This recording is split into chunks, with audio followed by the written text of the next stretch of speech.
बातमी रत्नागिरीतून। रत्नागिरीत उदय सामंतांचे खंदे समर्थक मुन्ना देसाईंचं बंड।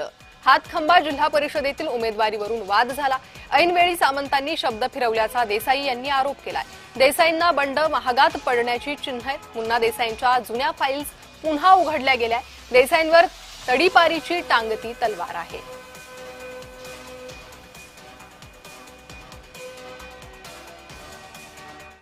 गावातील सर्व लोकांशी त्यांचे सलोख्याचे संबंध आहे। कायदा सुव्यवस्था पाळणारे व्यक्तिमत्व आहे आणि अशा व्यक्तिमत्वाबद्दल जे काही सध्याचं जे वातावरण चाललेलं आहे हे कुठेतरी चुकीच्या पद्धतीने होत आहे।